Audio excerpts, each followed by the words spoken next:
gonna get mine. Get out of my way. There's gonna be hell to pay. But if you don't want to suffer eternal damnation from the demons and monsters of Mars, then you should go to patreon.com/WassessCast Productions. For less than the cost of some big fucking guns, you can support our show.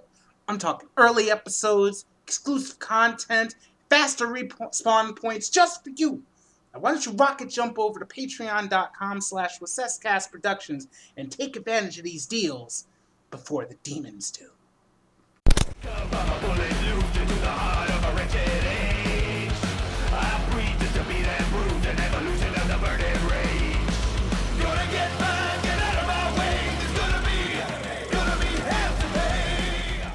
The road to hell is paved by film podcasts. Welcome to the After Credits Cast, the only film podcast to reach to you from the depths of hell. We aren't the only ones in hell, but we're the only ones good enough for you to hear.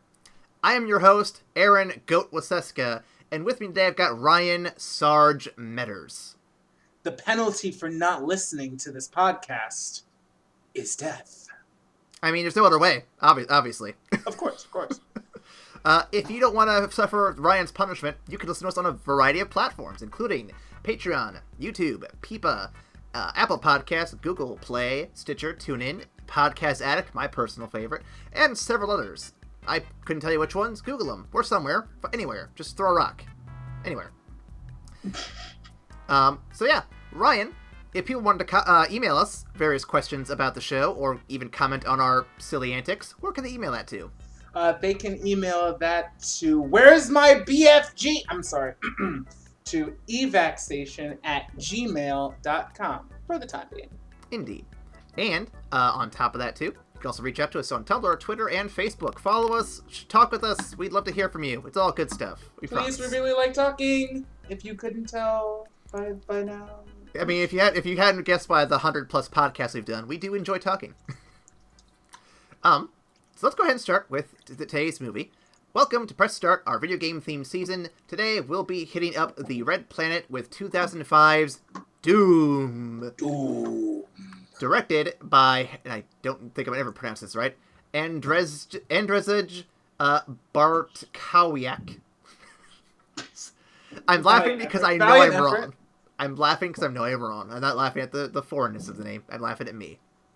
And written by Dave Callahan and Wesley Strick.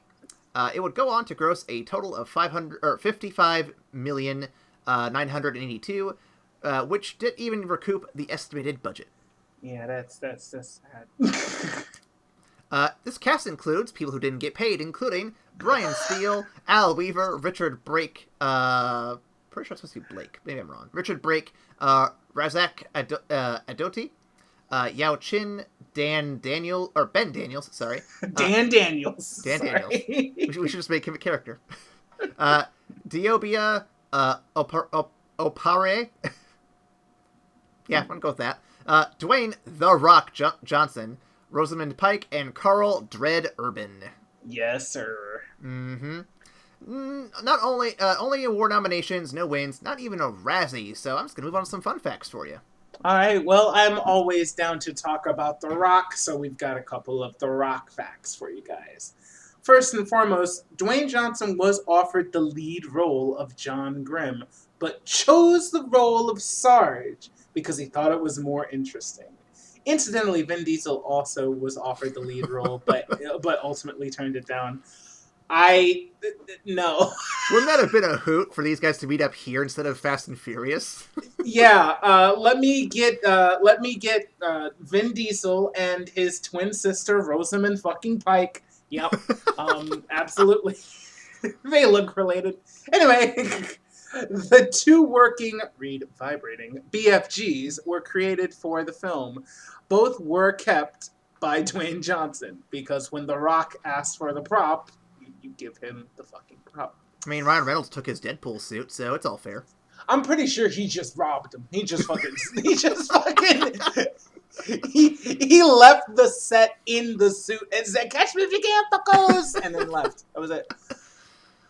Next up, despite playing tough guy in the movie and having a tough guy image in general, Dwayne admitted that he felt nauseous after playing the original Doom game. They aren't easy on the eyes, Dwayne. We're not going to judge you. It's rough. It's rough.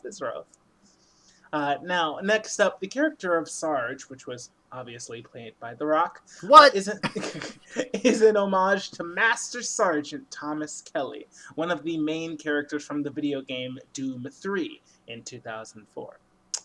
And finally, the film was such a bomb with the movie critics that while inducting his father into the WWE Hall of Fame, Dwayne Johnson even joked about having starred in it. That's gracious. That's gracious. Yep. I can laugh at myself. It's fine. We had a theme here. I think it worked pretty well. Let's do some initial thoughts. I'll pop mine in there real quick. I am not familiar with the lore of Doom beyond it takes place on Mars, and that there are demons there for some reason. You know, I get that much. So based on just that alone, it's not really horrible. It's not any better or worse than your average Resident Evil movie. It's inoffensive, but I kind of found it a little lacking in some ways, but overall I didn't hate it. Okay. Well, brace yourself for the hot take. Oh boy. Because I actually really like this movie. I really liked this movie. Disclaimer, it may have been the tequila, but it was a really, really fun time. I think the action was a lot of fun.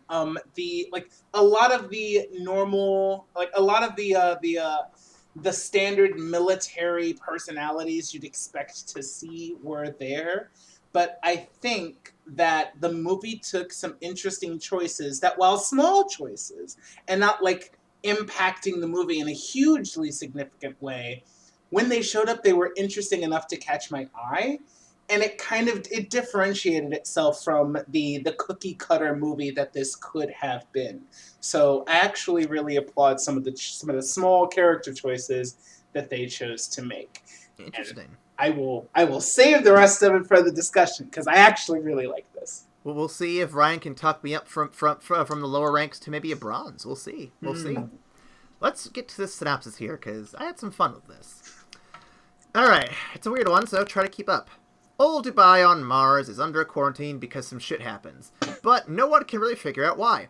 The Rock Response Tactical Squad is dispatched to handle whatever it is. Various characters with obvious nicknames are introduced, but the only two that really matter are The Rock and whoever Carl Urban is. His code name is Reaper. Yes, but that's not going to be fun if I don't call him Dread at some point. Fair. Sci-fi bullshit transports them to Mars, and they seal off the area to keep whatever is in there from getting out. So far, so standard. The Space Marines encounter what remains of the science team, who are now space zombies. When most of the team is killed due to ineptitude or lag, the Rock demands answers. Carl Urban's sister, the Gone Girl, tells them science bullshit and has been happening on ancient alien DNA. Has no one ever watched the 1999 masterpiece Mummy? You know this shit's gonna happen. Gone Girl concludes that this discovered chromosome their science team found isn't a means to make one good or evil, but to exaggerate their existing traits. The Rock, becomes a violent psycho because his contract didn't state he couldn't lose. And Carl Urban essentially becomes Superman with a gun. The Rock, eventually infected, makes it his mission to wipe out all the residents on Mars because he wants to eradicate any chance of disinfection getting anywhere else. Also, he's lost his mind. Fighting happens, and Carl Urban dreads having to judge the actions of his former teammate. Son of a bitch. But he saves his sister and avenges his fallen comrades. He also protects what's left of the Mars people. I guess Martians, so that sounds kind of weird in this context. Anyway, the portal to Earth is destroyed, keeping Earth safe as well. The film ends with an ambiguous question of whether Sister Urban survived. Maybe Doom Annihilation will tell us all the truth. But probably not, because I'm sure they're not going to be connected in any real way. Yay! Yeah! So Ryan, what'd you think? Good on you, sir. It was aptly boiled down. But yeah, I liked this movie because it wasn't as cookie cutter as it could have been. I really do. That's fair. That's fair. Before we dive too deep into it, Ryan, I like to ask this every episode we do the video games on. Of course. Have you ever played Doom, and do you have any connection to the franchise at all?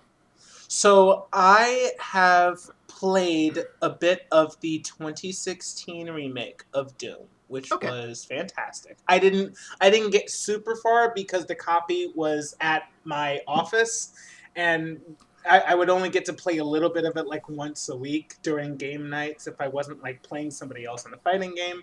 So that was fun. And I recently watched. Well, I watch a series called AD AGDQ. Jesus, ADGQ. It stands for Awesome Games Done Quick. Right. Yep. And I recently saw a speed run of 2016 Doom that took 3 hours, but they 100%ed the game. They got every gun, every medal, every upgrade, every codex, and killed every kind of demon they could. But Ryan, did they get through Dark Souls without being hit once? No. I still haven't seen that shit. That shit sounds impossible to me. I know it is, but it feels impossible. Dude, Demon Souls, Dark Souls 1, 2, 3, and Bloodborne. All in a row, no touchy. I can't.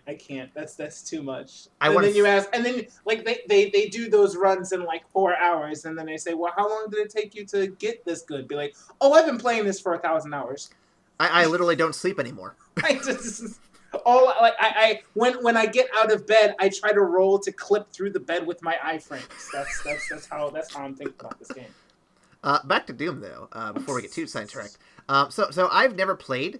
Well, okay. So when I was young, I had a girlfriend in high school, and she was into video games, and so occasionally she and her mom and the classes she taught, because she taught a CAD class, they'd get together and they'd do like their LAN parties and whatever.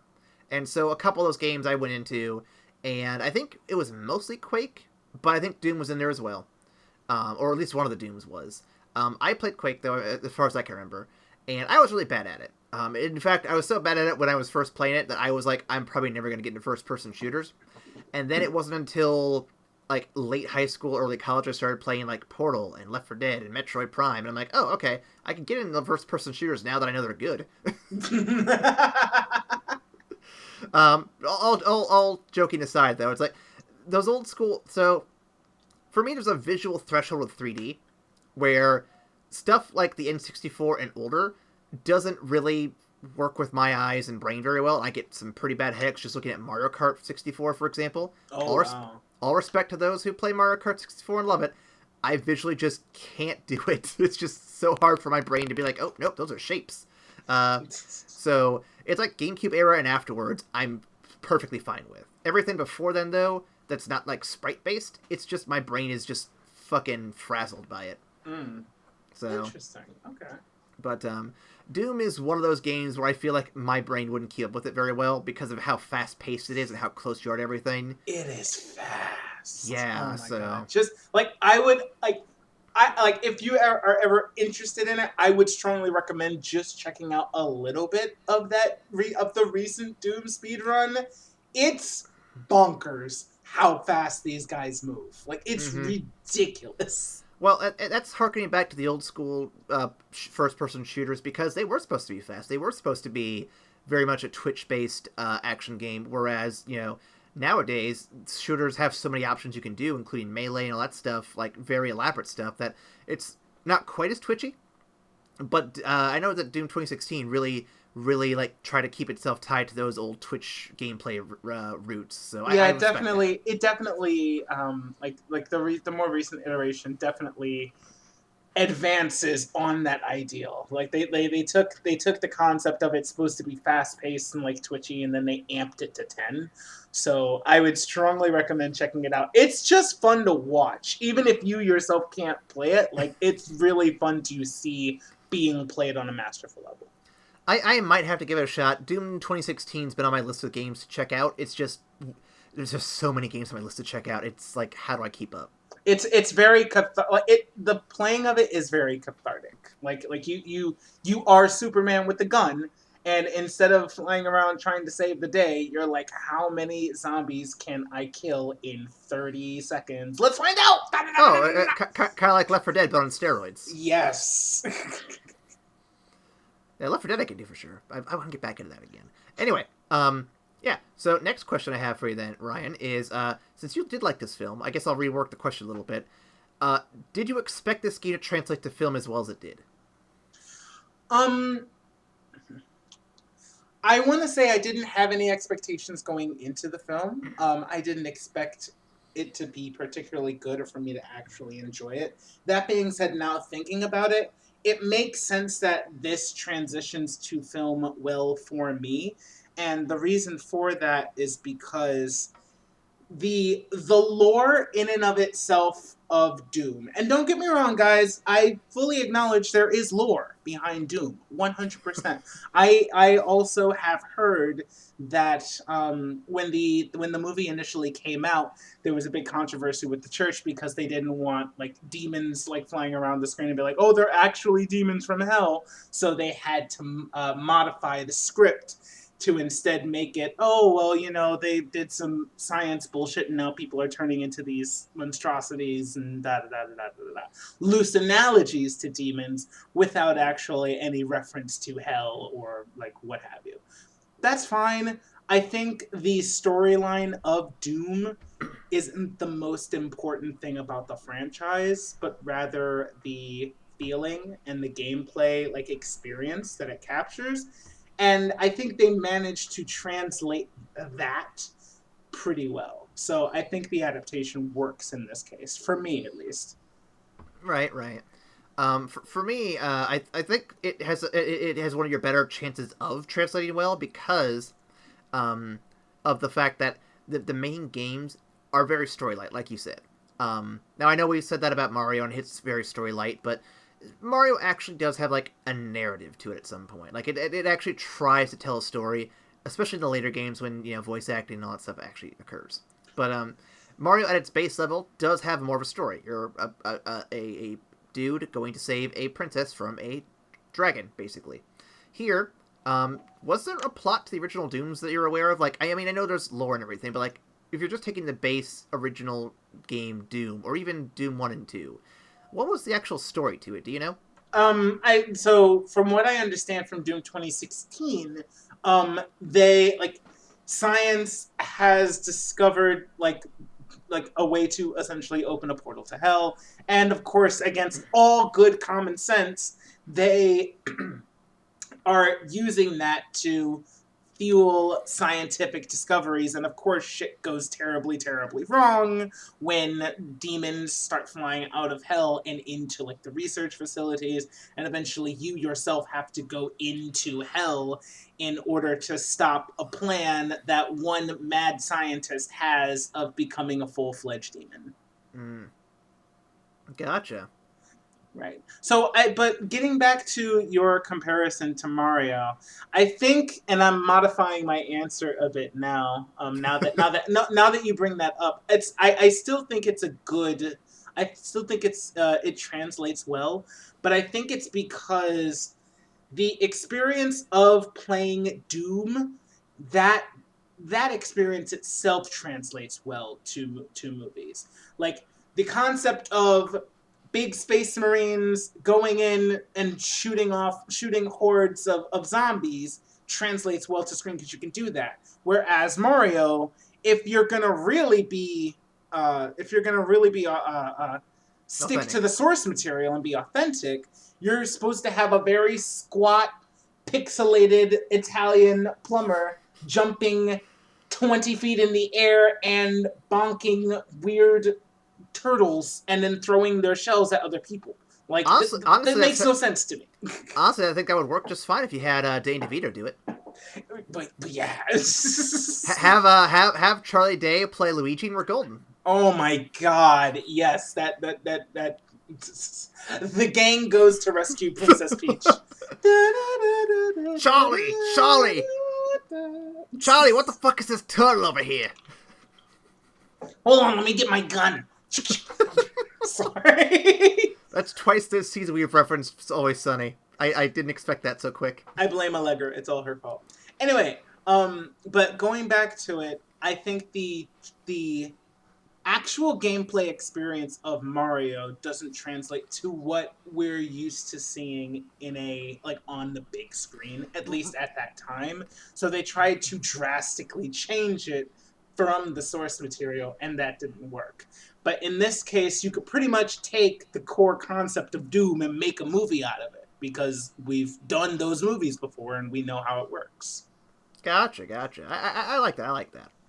Do you think The Rock was the best choice for the main character / antagonist? Why or why not? Yes, I am actually so proud of him. I'm so proud of him for picking that role. Because, it's 2006, you have young The Rock. He's still a high level character, but he's not like the epic level character that he is today.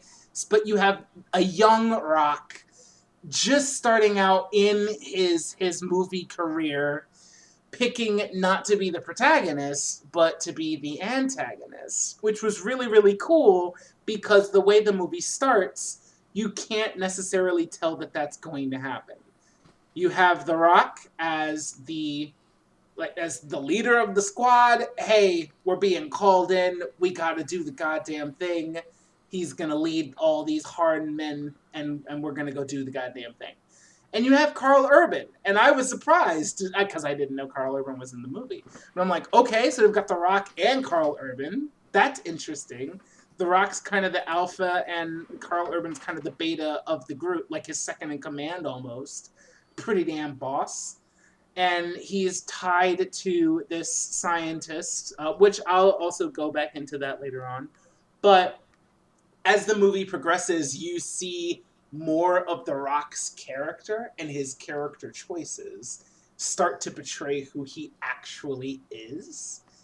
And for a young Dwayne Johnson, it actually spoke to his acting chops, because he started off as somebody who absolutely could have been the main guy, that could have been the protagonist. And then you start to see his character be revealed by inches, where we're all going here because we have to save the teams, we have to secure the facility, we have to retrieve the property, we got to get all these objectives done. And then you see him really torn up over losing the lives of his men who he took into battle with him. What the fuck is going on? And then you see where they get the science, they get the research, and they're like, oh, well, this can't make it to Earth because this horrible shit's gonna happen. And he says, no, that's not the mission. The mission is to bring back everything that we can.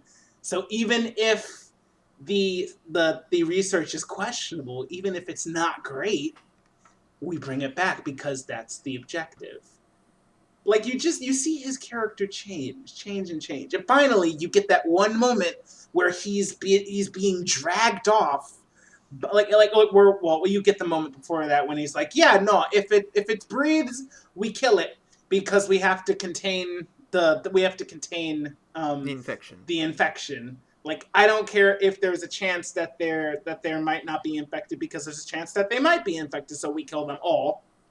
And then finally, he's being dragged off by a demon, and he says, I'm not supposed to die. That changed the whole outlook of his character for me. It takes some considerable acting chops and stuff that I did not expect in this movie to pull that arc. That's why I really like that he picked this one. So The Rock is an interesting actor, and we'll talk about that a lot more in the next one, I think. Mm-hmm. But he's the kind of... So not every wrestling personality translates to acting great. Mm-hmm. I think that's a fair statement. Yes, fair.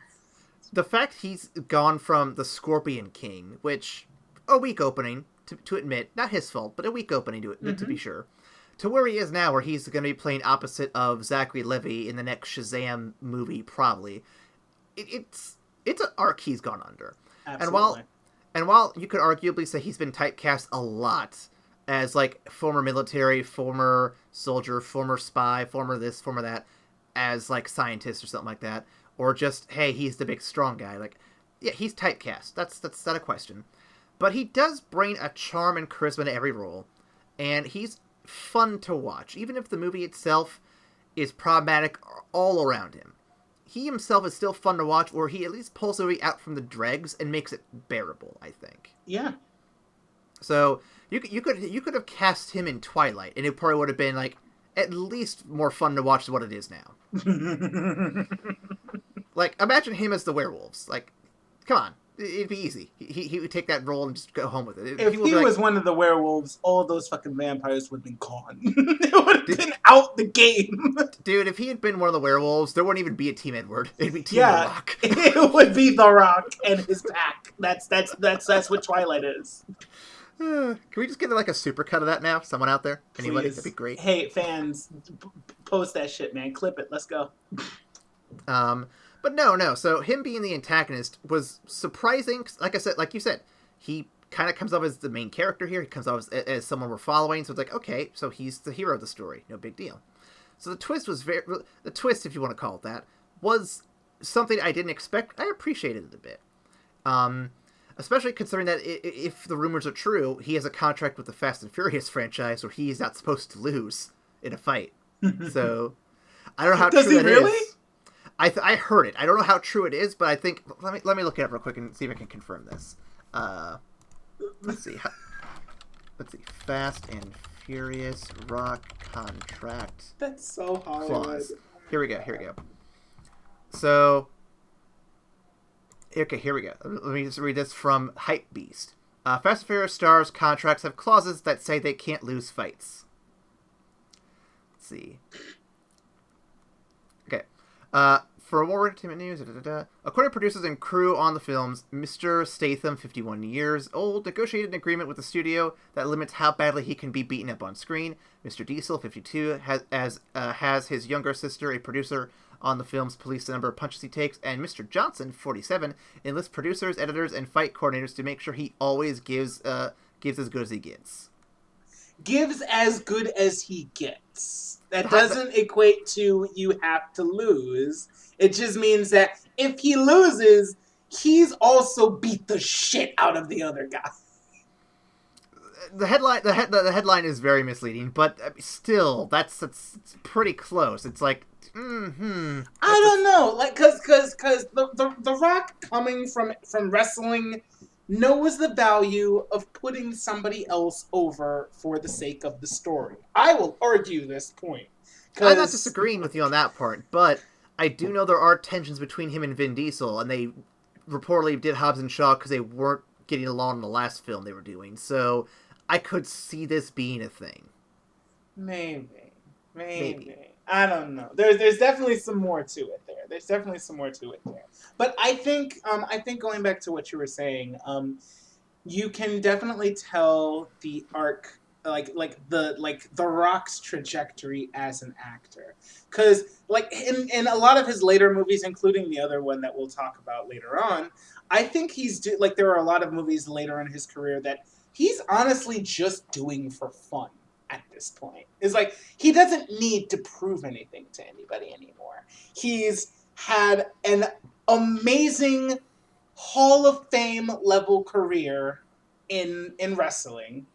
He's gone on and done several movies, both that were blockbusters and that also pushed his acting capability. He's been on cable TV shows. The series Ballers, like, I don't know if you've heard about it or you've seen it, but I'm pretty sure he plays like a sports agent that used to play football, which is why he's still fucking built like a brick shit house. But it's more to do with his charisma and him like talking with people and trying to wheel and deal behind the scenes. So he gets to flex that way. Like you said, he's going to be playing Black Adam opposite Shazam, which is supposed to be a more serious take on the power that Shazam was supposed to wield and how he ultimately falls from grace. Like, he has nothing to prove at this point.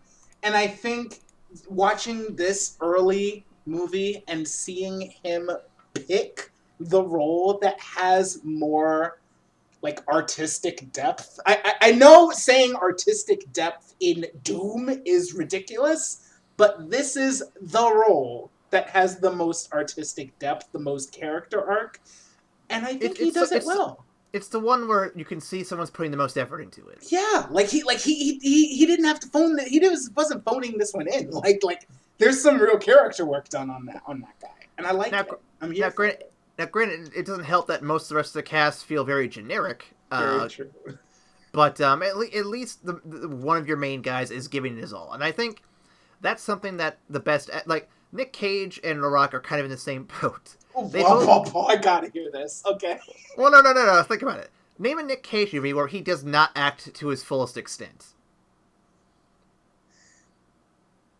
Like you're right. You may not agree with the method, but both he and The Rock don't half-ass their roles. They go out all out and make it fun, or they make it interesting. They make it theirs, and that's why I want to see them in a movie together. They haven't done it yet. I looked. There's no Dwayne Johnson Nick Cage movie, and it needs to happen. I would pay money for that. I would absolutely pay money for that. I don't know what it would be by any means, but hey, Nick Cage, get The Rock on the phone, and not the movie, The Rock, the wrestler, The Rock. Let's get Joel in the room together and figure this out. Oh my God, Nick Cage and Dwayne The Rock Johnson in The Rock 2. Oh shit! Yes, book it. Fucking write that shit down. We got it. We got it. Somebody Hollywood, call Michael Bay. We got this. Hollywood, Michael Bay, hit us up. We got you covered. Okay. So, does this movie feel? And it's going to sound weird since I know you're more into this than I am. I think. Do you think this movie feels a little generic without the iconic elements of Doom, like the traditional Doom Slayer and his armor, or a large like in-your-face BFG? And why or why not?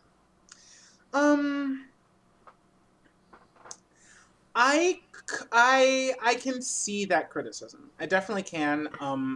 Of course, like since I didn't play the original Doom, I don't think it affected me as much.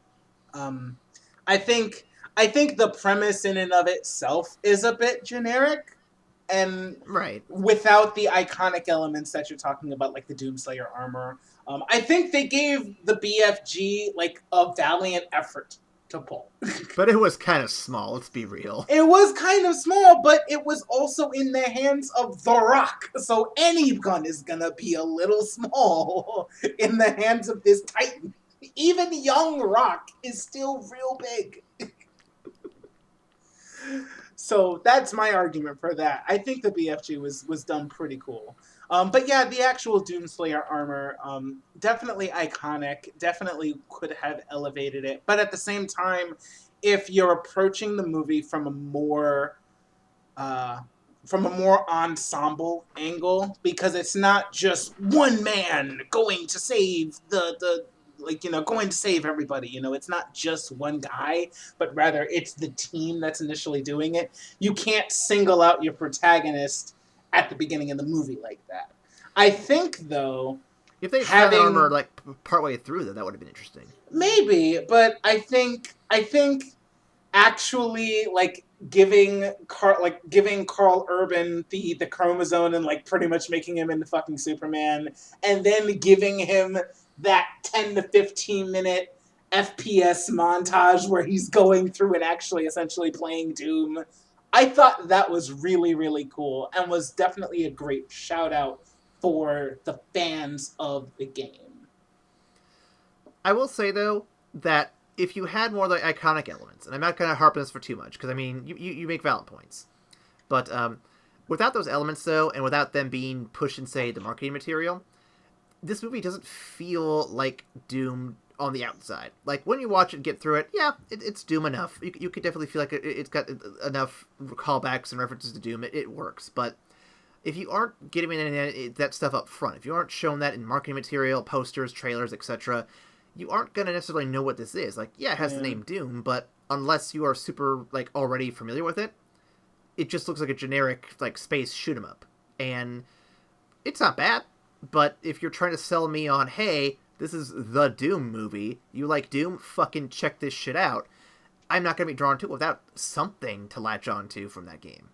That's fair. Honestly, that is a very valid criticism. It's not something that I can really gainsay because again, I didn't play the original movies, so I can't really comment on it. But I do think you bring up a very valid point because you're right. Without those iconic things about it, it is generic space shoot 'em up with The Rock and Judge Dredd. So yeah. But no, it'd be like trying to sell me on like a Mario movie without showing me the cap or the mushroom or the Yoshi. Right. No, I feel that. I feel that. And I'm not saying you have to have everything, but a few things, a few moments. So this is going to harken back more to the game, but we'll see what you think here. Why do you think the original creators of the game blended elements of sci-fi and dark fantasy of hell? Do they mesh well in this type of setting? And how do you think the film juggles these elements well?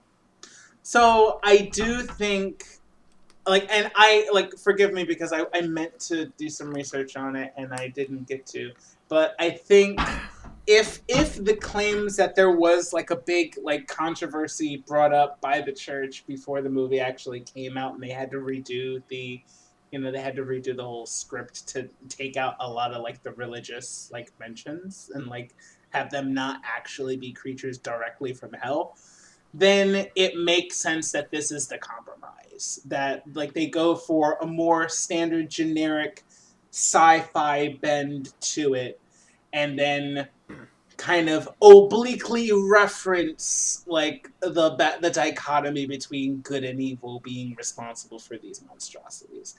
If that is the case, I think it's an okay compromise. Like at the end of the day, you have Marines armed to the teeth, going to fight demons. That as long as you don't fuck with that core formula, I think it works. The rest of it is just really, really cool, like frosting, and I think they tried to keep as much of that as they could. You're definitely right; it doesn't get to keep all of it, and they had to lose a good portion of it. But I still think the compromise worked well enough for what they were trying to do. Gotcha. All right, jumping to my next one here.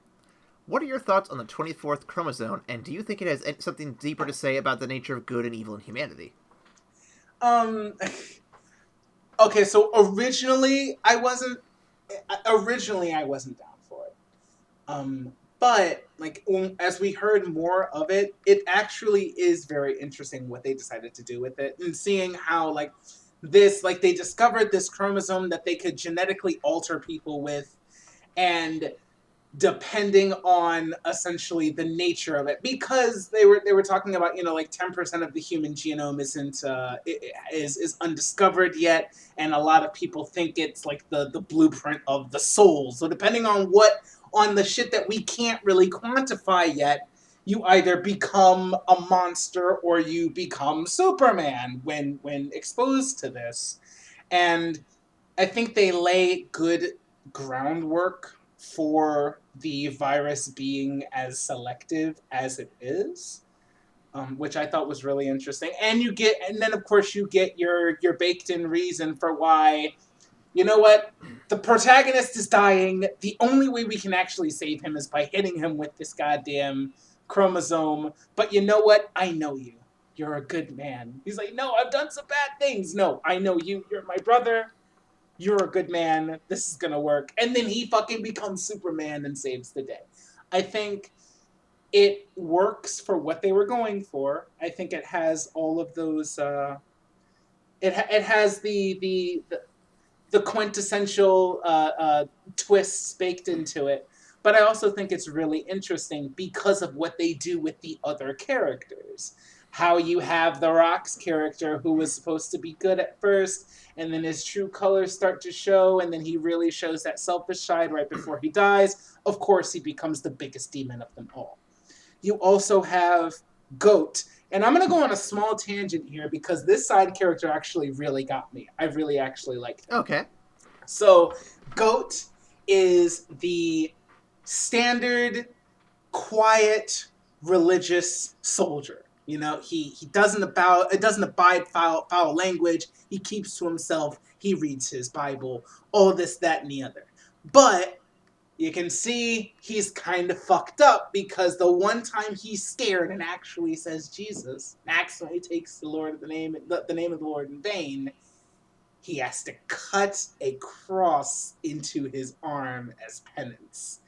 That is a character choice. That's a strong character choice. It wasn't necessary for the movie, but it made Goat stand out a bit because he's more than just quiet religious dude.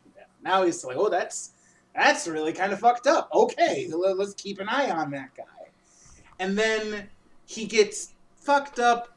He gets infected with the virus. He starts to turn, and he turns. He gets up, and he actively kills himself.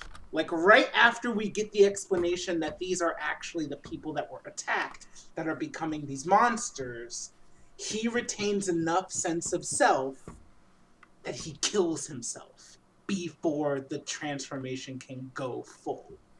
These are character choices. They don't like strongly change the movie. They don't like super affect the movie, but it made his character stand out. It was more than just generic religious soldier. Like there's now that's Goat. That's the guy who killed himself rather than become a demon. The guy that cuts his arm every time he takes the name of the Lord in vain. And that's really cool. It's the small things that kind of make it stand out. And I think that them doing this, like with that character and going back to the 24th chromosome, having that be kind of like the barometer of good and evil in your soul, it's very interesting that the majority of the people that are being turned are becoming monsters, but there's a whole room of 20 people, mostly children, that weren't turned. I've been talking for a while. I'm sorry. I just really like that part. No. When you brought up the whole religious guy angle, it reminded me of a quote from Simpsons I had to look up real quick because I thought it was hilarious. I'm gonna go on a tangent for that real quick.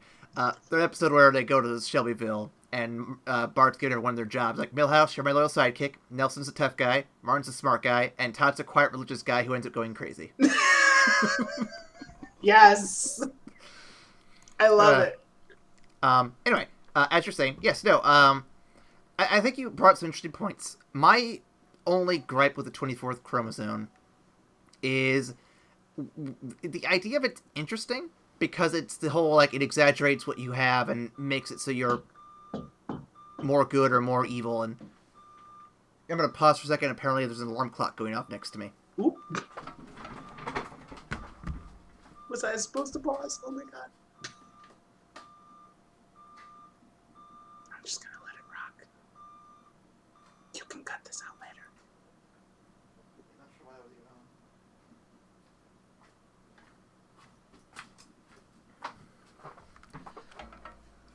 I don't know if the audio picked that up, so we'll find out. Didn't know that was going on. I wasn't hearing it, but okay. But anyway, so it exaggerates the good or evil within a person, or at least their capacity to good or evil. My only gripe with it is the same gripe I have with games that involve choice. It feels kind of binary, in the sense that only good or only evil can exist with this mm-hmm. element. And as you and I both know from the various lives we've lived and from the various films we've watched, there's a lot of gray in between, and it's hard to really buy into that idea like that. And again, I think it's executed fine here, but me diving into it a little deeper, I just kind of see that and think to myself, oh, that's, interesting. Okay. Hold on to that, because I'm looking at your last question, and I'm going to call back to that later. Oh, you mean the bottom one? Yes. I'm going to call back to that later, but I'll hold it. So I'm going to skip the next one real quick, and I'm going to ask a different question, because I know you brought it up earlier. You mentioned something about the scientist girl. Oh, yes. I think this movie does a really, really good job of avoiding a really, really stupid cliche. You have Reaper, who, doesn't really want to go to Mars because there's this person there, and then you see beautiful Rosamund Pike, who for some reason just refuses to wear a bra in this movie. That's neither here nor there. But you've got beautiful Rosamund Pike, and you've got the obvious tension. How dare tension. you look at her braless nipples? the jiggle factor. Anyway, you have like beautiful Rosamund Pike. You have the obvious tension between the two of them. Your mind, which has seen many movies follow this same fucking pattern, says, "Oh well, obviously they were together, and she chose her career over him, and she's now a scientist, and now he has to deal with her, and tension and bloody fucking blah blah blah." Nope, wrong. That's his twin sister. Calm down. It's not that.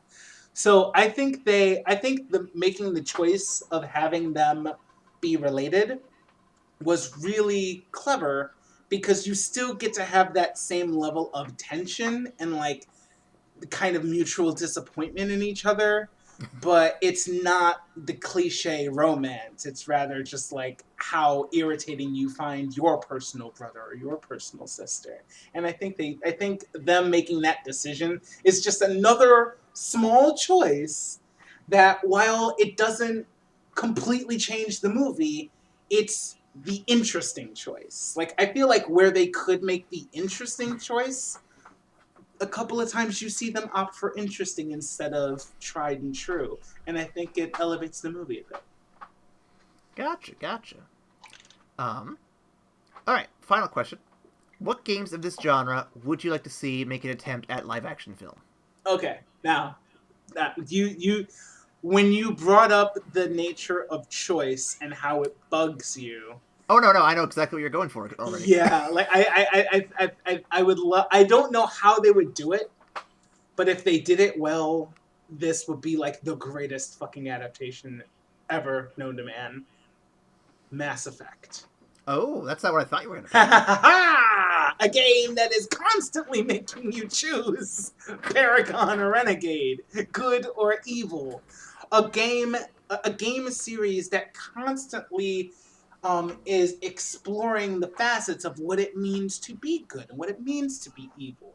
Because you're not locked into one or the other. They give you the choice every single time. And even in a all Paragon playthrough, sometimes you gotta pull the right trigger. Sometimes you just have to shoot the guy in the head. Sometimes you have to punch out the reporter. And it's fun seeing how those choices affect the overall story. So, like, while like bringing up the dichotomy of good and evil and like kind of making it a binary choice is hard. Like, going into something this complex would be hard, especially because in the overall story you can only be one or the other. Like you can only tell one story. You can't say, well, here's the good choice and how that plays out, and here's the bad choice and how that plays out. But the storyline it's the amalgamation of the choices you've made. So I don't know what ultimate story they would tell if they went and did Mass Effect. There's a lot to be done with it. But God damn it, if they nailed it, it would be the best adaptation ever. I will say Mass Effect would be good. I think it'd be big, and it'd be difficult to pull off and satisfy everybody. Very difficult. But I'll one-up you. So I think that a film like this works best when it's big, bombastic, and a little bit silly, and it allows for wiggle room with the interpretation of, or the adaptation, I should say, from video game live action. Hear me out. Halo. Halo? Yep. Halo. Okay. I'm not the biggest Halo fan. I'm rather indifferent to the series. In fact, I think Red vs. Blue is the best Halo thing. Well, it is. Yes. But it's big, it's bombastic, it does have its goofier moments, and there's a lot of lore that you can definitely play around with. Like if you read the books and stuff, there's obviously like actual story and lore and background that people are gonna freak out if you mess up a little bit. Of course. But if you just go by the main games, you can tweak things. You can alter things just enough to be extremely filmable. And there's a lot of fun aliens, fun ideas that I think, as a translation to film, it'd probably be a little bit more serviceable because its story is a little bit more open-ended, like more, or I guess not open-ended. It's a bit lacking in comparison. Like it lets you have a little bit more room to do fun stuff with it.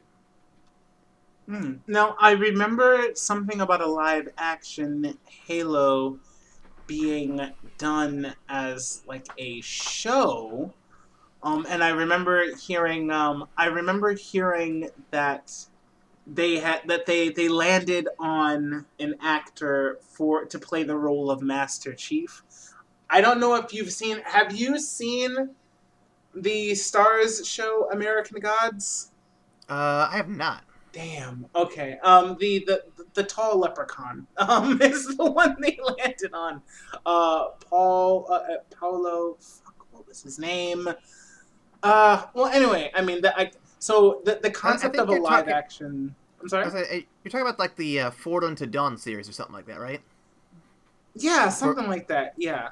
Yeah, I know they have something like that, but I'm talking like straight up like the Master Chief doing things kind of stuff. But again, it just shows that does happen, and there's a fan base for it, so you have an audience for it. As long as you have the iconic armor and at least one of the iconic guns, I think you could sell the idea pretty easily, honestly. Yeah. So no, but I think so. The Halo TV series, like I'm looking up an article now. It actually is slotted to arrive in 2021, so next year, and they do have that actor Pablo Schreiber as Master Chief. Oh, so, what do you know? I called all of it apparently. Yeah, so you are on it, sir. You are on it.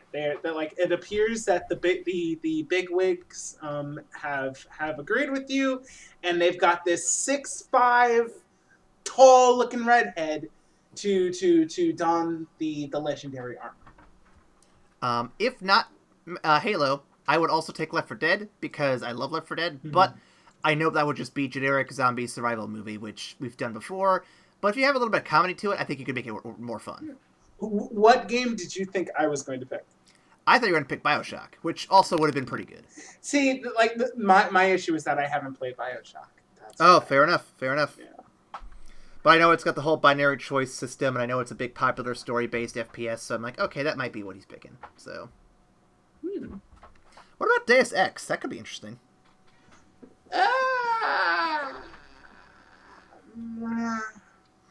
Maybe. I feel like we've got a lot of sci-fi movies in that vein, so I don't think we'd probably get that one. Yeah, fair enough. Ryan, should we start getting to the wrap-up section? Yeah, let's.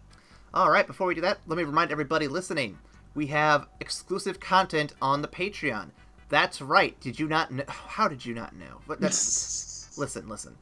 Is this your first podcast? I understand. It can be confusing. Listen, there are links down below. You can click them. They'll take you places, including Facebook, Tumblr, Twitter. You can reach out to us there and leave comments. You can leave comments in this video if you're watching on YouTube or wherever else you're watching this at. And we'd love to hear from you. And if you leave comments that we like or want to engage with, guess what? We're going to do an exclusive WASCast, whatever we want to call it, show on the Patreon that responds to all your comments and questions. It will talk about what's coming up, what's happened, what we want to do for the channel, all sorts of fun stuff. But it'll only happen if you can donate to the channel on patreon.com/WASCastProductions. And you can also email us your comments, questions, or concerns. Ryan, let them know what that email is one more time. Sure thing. That email is, if you smell... Excuse me. That's evacstation@gmail.com. For the moment. Indeed. There's also other exclusive stuff there, too. Behind the scenes pre-roll, which we've talked about here and there a few times. It's coming out starting in February and will be bi-weekly until I run out or until we decide that it's not worth doing. We'll see what comes first. So yeah, that's all good stuff. Patron, you get bonus stuff. It's good shit. Also, let's see what this comes out in March. So you've already gotten your exclusive episode for this month, which is going to be Sonic the Hedgehog 1996. But did you guys know there's going to be another exclusive episode in April? Holy shit, who would have thought, right? I wouldn't have guessed. Your exclusive for April is going to be Mortal Kombat Annihilation. Mortal Kombat! Yeah, that's coming out here very soon. And then in May, the exclusive content is going to be The Amazing Spider-Boy 2. With Jamie Foxx as Electro. The reason I made that exclusive is because I know how much we're going to rake that over the coals. It'll be worth every penny. Trust me. Don't you you didn't like bioluminescent Jamie Foxx? No? I don't like the only thing I like about that movie, and I know we'll get into it when that podcast comes up. Ryan, the only thing I like about that movie is Spider-Man's costume. Every other thing in that movie is a bad decision. I don't know. I like Emma Stone, but that's not. We'll get to that. To be fair, I do too, but I don't know. We'll get to that. We'll get there. We'll get there. You guys will just have to donate to the Patreon in order to hear us talk about it. There's a little tease right there. A little tease. Speaking of teasing, let's get to the final section here. The final thoughts, where we rank the films from platinum to shit and all the colors in between. Ryan, you seem like you're pretty solid in this movie, pretty warm in this movie. Where would you put this one at? So, I mean, I'm not going to sit here and tell you that this movie was a masterpiece. It was not. It absolutely was not a masterpiece. Well, I thought you were going to give this a platinum. This is platinum material, baby. The fact that this didn't win an Oscar is proof that it's fucking rigged. No. I'm not going to sit here and tell you this is the best movie ever. It's not. There are a lot of elements that are cookie cutter sci-fi shoot 'em up with monsters. Absolutely. But I do think that the small bits of the movie, the small bits of character that are done by insequential characters and also by The Rock in a surprising performance, like, I think it elevates it beyond what it could have been. It absolutely could have been fucking microwaved TV dinner version of Doom the movie. It 100% could have been that. But when you look at the small things that the movie took the time to do the interesting thing rather than the safe thing, I think it elevates it a bit. So I'm going to go ahead and give this a bronze, because I think that while the majority of the movie definitely needed some work, I think the story and the acting of several of the key actors picks it up to that level. Huh.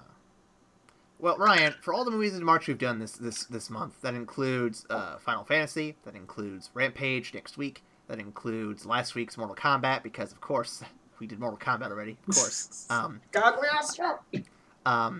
would say of all the four of them, this will probably be the most memorable. In a sense that it stands out. It does some interesting ideas, and really, it does take them into some places. I do think it does feel a bit generic here and there. Mm-hmm. And I do feel like it doesn't fire on all cylinders, but it fires on enough cylinders to keep the gas going. So I'm going to go borderline bronze stone. I'm leaning towards bronze, though. You've warmed me up a little bit to it. Yay! It was never in the dregs. I don't think it was ever going to be as bad as fucking Final Fantasy. Get out of here. Like, that might supplant as the worst show we've done for this the worst movie we've done for this show, and that's beating out fucking Justice League and fucking Last Airbender. That's impressive feats there. You know what? If Doom played its entire near 2-hour runtime as that first person view with the shoot 'em up, it still would have been better than Final Fantasy, dog. It still would have been better. You heard it here, folks. You heard it here. Ryan said it, not me. Ryan, one of these years we'll have to do a Persona binge, just so I can see what your reaction is to Persona. Yeah, we will. We will have to do that. Yeah. Because if you didn't like Final Fantasy, I'm curious to see where you sit on Persona. I personally think Persona would play out much better, but I digress. That is it for this week for Doom. Next week, we finish our season with Rampage, the other Rock movie of the season. So thank you for watching, listening, whichever you did, and we'll see you after the credits. Bye!